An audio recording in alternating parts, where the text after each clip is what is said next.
Elliot and I go back a lot farther than just my tenure in Minnesota.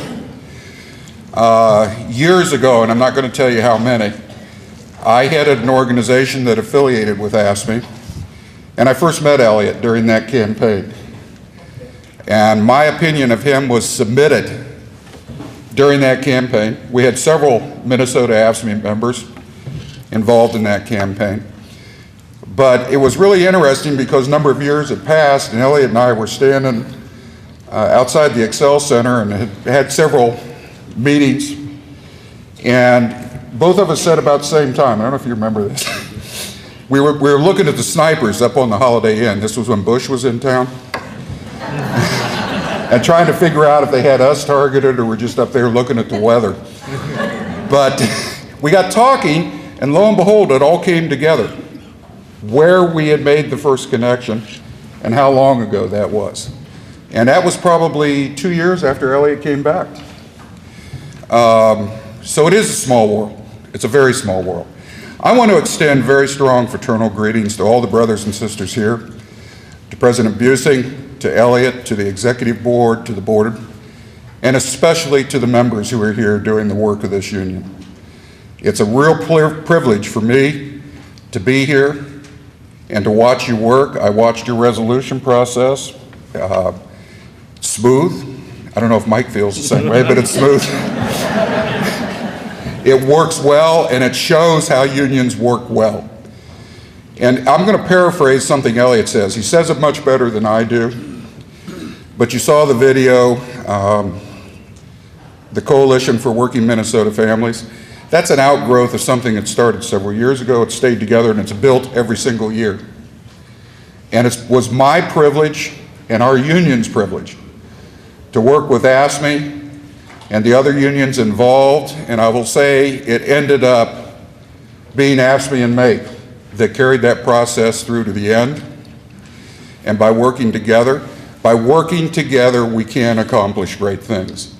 And I want to stand here before you.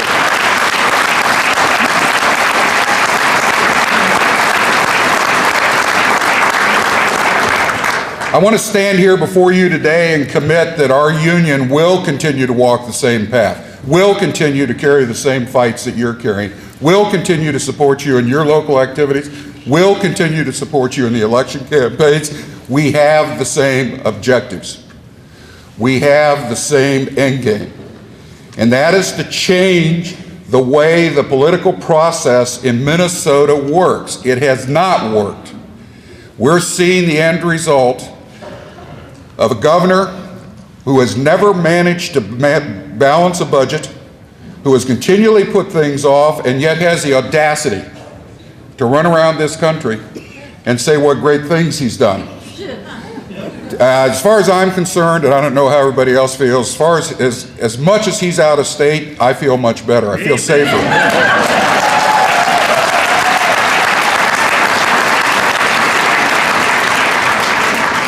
I don't want to take much time, and I probably talked too long now, and as Elliot and Mike know, I can go on and on and on and on. Actually, I had a speech that was that thick, but I left it back there.